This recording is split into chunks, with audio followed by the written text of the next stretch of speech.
अस्सलाम वालेकुम दोस्तों, welcome back to my channel. उम्मीद है आप खैरियत से होंगे, खुशबाश होंगे।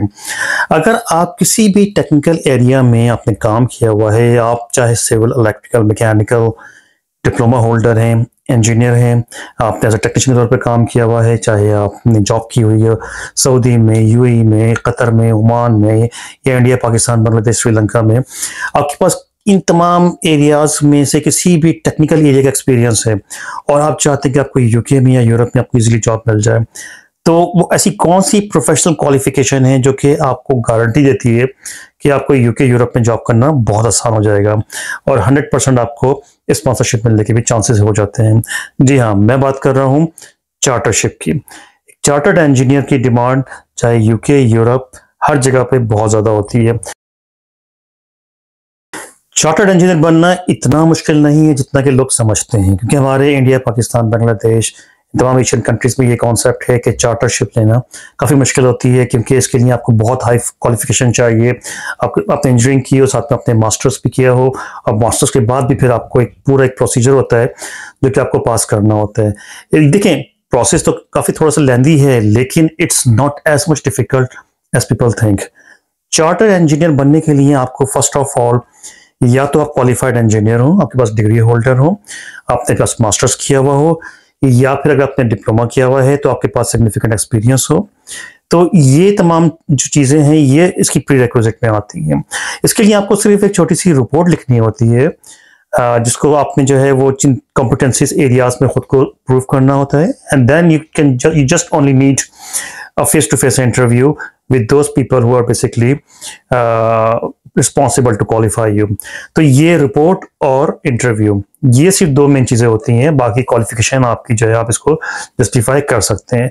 तो मैं इस पे वन बाय वन इसको लेके चलूंगा कि वो कौन कौन से स्टेप्स हैं जिनको आपको फॉलो करना चाहिए चार्टर इंजीनियर बनने के लिए, और फिर चार्टर इंजीनियर के एडवांटेजेस क्या होते हैं, मतलब उसे कितने बेनिफिट्स मिलते हैं। जैसे कि मैंने पहले मेंशन किया कि जॉब्स हासिल करना बहुत आसान हो जाता है। तो चलिए फिर शुरू करते हैं, क्योंकि मैं खुद एक चार्टर इंजीनियर हूँ, मैंने मैकेनिकल इंजीनियर हूँ और मैंने IMechE institute of mechanical engineers से चार्टरशिप ली है। तो बेसिकली मैं इस प्रोसीजर से गुजरा हूँ और बड़ा डिटेल में गुजरा हूँ, तो इसलिए मुझे इसके तमाम स्टेप्स का अंदाजा है। अगर आप फॉर एग्जांपल आप चाहे civil, mechanical, electrical, aeronautical, electronics, marine और टेक्सटाइल और whatever kind of engineer you are, मतलब आपने चाहे केमिकल में आपने इंजीनियरिंग की है, चाहे डिप्लोमा किया हुआ है, चाहे आपने इनमें एक्सपीरियंस है आपका, लेकिन आपके पास कोई ना कोई ऑप्शन होता है कि आप चार्टरशिप हासिल करने के लिए एलिजिबल हो सकते हैं। आपको इसे थोड़ा सा इन डेप्थ दिखना होगा और इस वीडियो को समझने की कोशिश करनी होगी इन डिटेल में, क्योंकि once you get chartered then just forget about anything.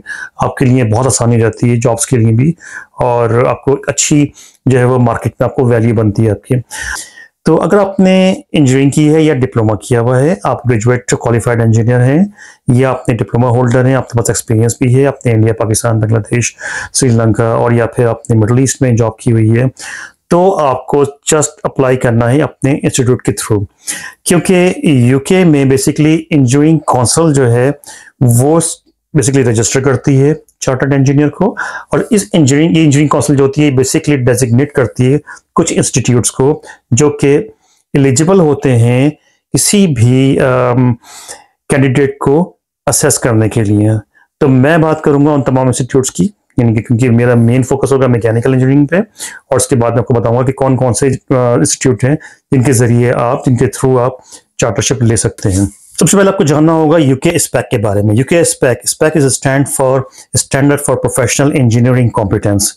तो ये बेसिकली एक समझे कि मैनुअल है, एक तरह का डॉक्यूमेंट है। आपको लिंक दूंगा इसका डिस्क्रिप्शन में, वहां से आप इसको डाउनलोड कर लीजिए और फिर आप देखिए कि वो कौन सी कॉम्पिटेंसीज हैं जो कि आपको रिक्वायर होंगी, चाहे आप as a engineering technician register करना चाह रहे हैं खुद को, या इनकॉर्पोरेटेड इंजीनियर, या फिर चार्टर्ड इंजीनियर। तो ये उसमें कॉम्पिटेंसीज डिफाइंड है, वो एरियाज डिफाइंड है यूके स्पेक के डॉक्यूमेंट में। इसके बाद फिर आपको देखना है कि आपके जो इंस्टीट्यूट है जहाँ से आपने ग्रेजुएशन की है और या आपने मास्टर्स किया है, तो क्या वो प्री क्वालिफाइड हैं इंजीनियरिंग काउंसिल के साथ, यूके इंजीनियरिंग काउंसिल के साथ। तो ये आपको थोड़ा चेक करना होगा। अगर आपकी यूनिवर्सिटी, आपने इंडिया, पाकिस्तान, बांग्लादेश, श्रीलंका, अगर आपने वहाँ से ग्रेजुएशन की है फॉर एग्जांपल, और आपकी यूनिवर्सिटी जो है वो प्री क्वालिफाइड नहीं है इंजीनियरिंग काउंसिल के साथ, तो फिर आपको एक छोटा सा 1 पेज की अपना रिपोर्ट लिखनी होगी और उसमें आपको मेंशन करना होगा अपने थीसिस के बारे में जो आपने ग्रेजुएशन में किया था, और फिर आपको वो सबमिट करना होगा उस इंस्टीट्यूट को जिसको इंजीनियरिंग काउंसिल ने डेलीगेट किया है कि ये वो आपके बिहाफ पे या आपको जो है वो एज अ चार्टर्ड इंजीनियर या इंजीनियरिंग टेक्नीशियन के तौर पर रजिस्टर कर सकता है। तो अगर मैं बात करता हूँ फॉर एग्जांपल मैकेनिकल इंजीनियर्स की, तो take an example of Pakistani university, क्योंकि मैं खुद मैकेनिकल इंजीनियर हूँ और जब मैंने चार्टरशिप ली तो मैंने अपनी जहाँ से मैंने इंजीनियरिंग की थी, ग्रेजुएशन किया था, वो यूनिवर्सिटी इंजीनियरिंग काउंसिल के साथ क्वालिफाइड नहीं थी, यूके इंजीनियरिंग काउंसिल के साथ। इसलिए मुझे एक छोटी सी रिपोर्ट लिखनी पड़ी अपने, जो मैंने थीसिस लिखा था अपने इंजीनियरिंग के दौरान, तो उसको मैंने सिर्फ एक्सप्लेन किया। तो उसके बाद फिर मेरी तरह से क्वालिफिकेशन असेस हो गई ग्रेजुएशन की। उसके बाद क्योंकि मैंने जहाँ से मास्टर्स किया, तो वो मास्टर्स की जो यूनिवर्सिटी थी, यूनिवर्सिटी ऑफ मैनचेस्टर, वो ऑलरेडी प्री क्वालिफाइड थी इंजीनियरिंग काउंसिल के साथ, तो उसमें मुझे कोई दिक्कत नहीं हुई। और इसके साथ ही मैं जनाब प्री यानी कि समझे कि एलिजिबल हो गया कि मैं अब चार्टरशिप के लिए अप्लाई कर सकता हूँ। क्योंकि बीइंग अ मैकेनिकल इंजीनियर मैंने खुद को रजिस्टर किया institute of mechanical engineers IMechE के साथ, क्योंकि वो एक ऐसा इंस्टीट्यूट है जो कि मैकेनिकल इंजीनियर्स को सर्टिफाई करता है चार्टरशिप के लिए। अगर आपका ताल्लुक सिविल इंजीनियरिंग से है तो आप इंस्टीट्यूट ऑफ सिविल इंजीनियरिंग की तरफ जाएंगे। अगर आपका ताल्लुक एकॉस्टिक इंजीनियरिंग से किया तो आप इंस्टीट्यूट ऑफ एकॉस्टिक है। मैं पूरी एक लिस्ट इसमें दे दूंगा उसमें डिस्क्रिप्शन में, जो कि हर टाइप के इंजीनियर्स के लिए कौन सा इंस्टीट्यूट होगा जिसको आपको कॉन्टेक्ट करना होगा। तो अगर मैं बात करता हूँ फॉर एग्जांपल आपने एग्रीकल्चर में किया हुआ है तो इंस्टीट्यूशन ऑफ एग्रीकल्चर इंजीनियर्स की बॉडी मौजूद है, फिर chartered institute of building engineers मौजूद हैं, कास्ट मेटल इंजीनियर्स मौजूद हैं, institute of chemical engineers ICE कहा जाता है। तो ये सारे जो इंस्टीट्यूट्स हैं they are basically authorized on behalf of engineering council कि वो आपको रजिस्टर करें, उसके बाद फिर वो आपको असेस करें। तो अब चलते हैं सेकंड स्टेप यानी कि असेसमेंट की तरफ। मैं अगेन अपनी एग्जांपल देता हूं कि जब आप अगर आप मैकेनिकल इंजीनियर हैं तो आपने इंस्टीट्यूट ऑफ मैकेनिकल इंजीनियर्स के साथ आपने खुद को रजिस्टर करवाया, then now you are basically eligible for making an application. Application क्या होती है? आपको कॉम्पिटेंसीज होती हैं, 5 डिफाइंड कॉम्पिटेंसीज हैं जिसमें आपको खुद को प्रूव करना होता है। वो आपको छोटी सी रिपोर्ट बेसिकली आप लिख रहे होते हैं और ये तकरीबन होती है कोई 7 to 8 पेजेस की रिपोर्ट होती है, जिसमें आपको अपने एक्सपीरियंस को एक्सप्लेन करना होता है, अपनी क्वालिफिकेशन को एक्सप्लेन करना होता है और जो भी आपने थीसिस किया उसको एक्सप्लेन करना होता है। फिर अपने एरिया को कवर करना होता है उन तमाम कॉम्पिटेंसीज को। चले मैं बात करता हूँ कौन कौन सी कॉम्पिटेंसीज हैं जिसको हर इंजीनियर को या टेक्नीशियन को या को एक्सप्लेन करना होगा। सो बेसिकली इन 5 कॉम्पिटेंसीज में खुद को आपने खुद को प्रूव करना है। और 5 कॉम्पिटेंसीज कौन कौन सी हैं? ये बहुत थोड़ी सी समझे कि जेनरिक किस्म की हैं, क्योंकि इसमें आपको कुछ एग्जांपल्स देनी होती हैं अपने एक्सपीरियंस से और अपने जो भी आपका वर्क एक्सपीरियंस रहा है, आपकी क्वालिफिकेशन रही है। फॉर एग्जांपल पहली कॉम्पिटेंसी ये होती है कि आपने किसी ऐसे इमर्जिंग टेक्नोलॉजी को यूज़ करते हुए आपने जो है उसको अप्लाई किया है, मतलब टेक्नोलॉजी को, और चाहे वो इमर्जिंग थी या एग्जिस्टिंग टेक्नोलॉजी थी, तो आपने उस नॉलेज को अप्लाई किया। सेकंड कॉम्पिटेंसी में आपने ये एक्सप्लेन करना है कि आपने किसी इंजीनियरिंग प्रॉब्लम को सॉल्व किया है अपनी थ्योरेटिकल और प्रैक्टिकल नॉलेज को अप्लाई करते हुए। ये कोई भी एग्जांपल हो सकती है, चाहे आपने कुछ डिज़ाइन किया हो अपने कैरियर में या आपने कोई जो है वो प्रॉब्लम को सॉल्व किया हो। फॉर एग्जांपल अगर आप सिविल इंजीनियर हैं, आपने किसी ऐसे चैलेंजिंग सिचुएशन को जहाँ पे आपने किसी ब्रिज को इंस्टॉल करना था या डिज़ाइन करना था, तो उसमें आप एक एग्जांपल दे सकते हैं बस यहाँ पे कॉम्पिटेंसी में। ये एग्जांपल इनफ होगी जो कि इस कॉम्पिटेंसी को फुलफिल करने के लिए।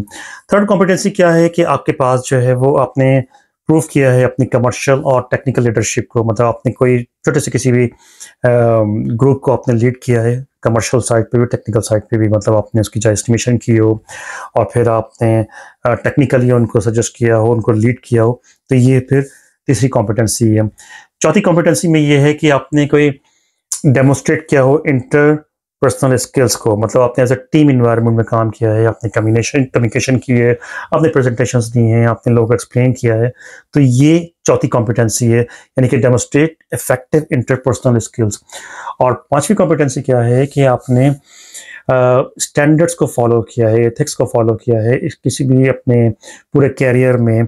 जो इंजीनियरिंग के स्टैंडर्ड्स हैं, मतलब आपने आपकी इंटेग्रिटी है, आपका यानी समझें कि ट्रांसपेरेंसी है, आपकी कमिटमेंट है, प्रोफेशनलिज्म है, इसकी आपने एग्जांपल देनी। तो ये 5 कॉम्पिटेंसीज में आपने छोटी सी रिपोर्ट लिखनी है, खुद को प्रूव करना है। और वंस आपने ये तमाम एग्जांपल्स दे दी, आपने इसको रिपोर्ट को अपने फाइनलाइज कर लिया, तो इस रिपोर्ट के फिर आपके पास कोई से 2 स्पॉन्सर होने चाहिए। आउट ऑफ दिस 2 स्पॉन्सर्स, एक ज़रूरी है कि एक स्पॉन्सर जो है वो खुद चार्टर्ड इंजीनियर हो, उसके पास एक नंबर हो चार्टरशिप का, और दूसरा जो आपका स्पॉन्सर है वो आपका कोई भी लाइन मैनेजर हो सकता है, या आपका कोई भी इंजीनियर हो सकता है, जो कि चाहे आपकी ऑर्गेनाइजेशन का हो जहां आप जॉब करते हैं, या कोई भी इंजीनियर, लेकिन आपका रिश्तेदार ना हो, आपका रिलेटिव ना हो। तो ये 2 स्पॉन्सर आपको चाहिए होते हैं जो कि आपकी एप्लीकेशन को साइन करते हैं। तो वंस आपने एप्लीकेशन बना ली, ये रिपोर्ट लिखने के बाद आपने इसको रिव्यू करवा लिया दोनों स्पॉन्सर से, then you can submit it to the institute. तो मैंने सबमिट किया IMechE को, इंस्टीट्यूट ऑफ मैकेनिकल इंजीनियर्स को। आपका जो भी डिसिप्लिन है, जिस प्रोफेशन से आपका ताल्लुक है, जिस डिसिप्लिन से आपका ताल्लुक है, सिविल, इलेक्ट्रिकल, मैकेनिकल, एरोनॉटिकल और मरीन और एग्रीकल्चर, तो आप अपने रिस्पेक्टिव इंस्टीट्यूट को सबमिट करेंगे। वंस आपने सबमिट किया, they will review it, and after review they will give you the feedback. अगर आपने इसको रिवाइज करना है तो they will give you comments. अगर वो आपने रिवीजन नहीं चाहिए उसके अंदर, इट इज सबमिटेड सक्सेसफुली, तो now they will ask you to come for an short interview. ये इंटरव्यू थोड़ा खैर शॉर्ट तो खैर नहीं होता है, इट्स नियरली एंड 45 मिनट्स और 1 आवर का इंटरव्यू होता है, जिसमें एक पैनल होता है, इसमें 2 से 3 इंजीनियर्स होते हैं जो कि काफ़ी एक्सपीरियंस्ड होते हैं। वो आपको असेस करते हैं आपकी रिपोर्ट के पॉइंट ऑफ व्यू से, कि आपने अपनी रिपोर्ट में जो एक्सप्लेन किया है वो सब क्वेश्चन करते हैं, आपको जज करते हैं, और वंस दे सेटिस्फाइड कि आप एलिजिबल हैं चार्टरशिप के लिए, तो चाहे आप टेक्नीशियन हो, चाहे आप डिप्लोमा होल्डर हो, चाहे आप ग्रेजुएट इंजीनियर हो, तो फिर वो आपको रिकमेंड कर देते हैं इंजीनियरिंग काउंसिल को कि this person is now qualified for chartership. जब आपकी क्वालिफिकेशन कंप्लीट हो जाती है, अगर आपने सक्सेसफुली पास कर लिया अपना इंटरव्यू, तो now you can write in front of your name that you are CENG, means chartered engineer. तो इसके बाद फिर आपको जो है एडवांटेजेस बहुत मिलना शुरू हो जाते हैं, कि अगर आपकी ईमेल एड्रेस में, आपकी तमाम CV में अगर ये मेंशन हुआ कि आप चार्टर्ड इंजीनियर हैं, तो चाहे आप UK से बाहर हों, चाहे आप यूरोप से बाहर हों, जब भी आप जॉब के लिए अप्लाई करेंगे तो आपको हमेशा प्रेफरेंस मिलेगी। आपने शायद नोटिस किया होगा कि बहुत सारी जो एडवर्टाइजमेंट होती हैं, अगर आप ऑनलाइन चेक करें, चाहे लिंक्डइन पर चेक करें, आप किसी भी वेबसाइट पर जाकर चेक करें, किसी बड़ी कंपनीज की, तो वो मेंशन करते हैं कि the applicant either should be a chartered engineer or like progressing towards chartership। तो इसकी आपको सिग्निफिकेंस का अंदाजा होगा अगर आप इसको थोड़ा सा डिटेल में देखेंगे। तो once you are chartered engineer, then it's very easy for you कि आप कहीं भी अप्लाई करें तो आपके लिए पास होने के चांसेस, आपके हायरिंग के चांसेस बहुत ज़्यादा हो जाते हैं। अगर आप इसकी बात करें फीस स्ट्रक्चर का, तो इसका फीस स्ट्रक्चर जो है वो डिफाइंड है, मतलब £50 जो है वो UK इंजीनियरिंग काउंसिल की फीस होती है, बाकी नियरली £300 पर ईयर जो होती है वो चार्टरशिप की होती है फीस। लेकिन ये नॉर्मली जो है वो आपका एम्प्लॉयर पे करता है नॉर्मली, वंस आप क्वालिफाइड, अगर आप मतलब कोई जॉब आप जो है वो अचीव कर लेते हैं। अदरवाइज फिर अगर आप जॉबलेस हैं तो फिर आपके लिए बहुत नॉमिनल फीस होती है।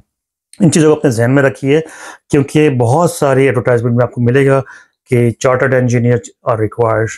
तो इसमें अगर आपको स्पॉन्सरशिप चाहिए तो भी आपके लिए बड़ा आसानी हो जाती है।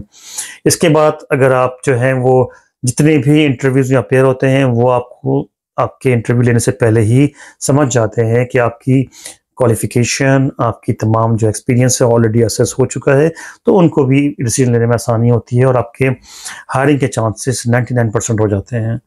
ये एक छोटा सा ओवरव्यू था कि आप किस तरीके से चार्टरशिप ले सकते हैं। बाकी मैं आपको इसमें डिस्क्रिप्शन में लिंक्स दे रहा हूँ, UK इंजीनियरिंग काउंसिल के लिंक मौजूद है, और इसके अलावा जो कॉम्पिटेंसीज जो वगैरह जो असेस होती हैं उसका लिंक मौजूद है। IMechE institute of mechanical engineers का लिंक मौजूद है, क्योंकि मैं खुद उस तमाम प्रोसेस से गुजर चुका हूँ, तो मुझे अंदाज़ा है कि it is a little bit hard and tedious process, but you will feel the advantages और द सिग्निफिकेंस ऑफ गेटिंग चार्टरशिप। ये थी छोटी सी वीडियो। अगर आपको पसंद आई हो तो इसको लाइक करना और चैनल को सब्सक्राइब करना मत भूलिएगा। और हमारे चैनल पे इस तरह की वीडियोस जो हैं वो शेयर की जाती हैं ताकि आपको मैक्सिमम एडवांटेज मिल सके। Please keep in your mind कि हार्डशिप हमेशा पे ऑफ करती है। अपना बहुत ख्याल रखिएगा। Thank you so much. अल्लाह हाफिज़।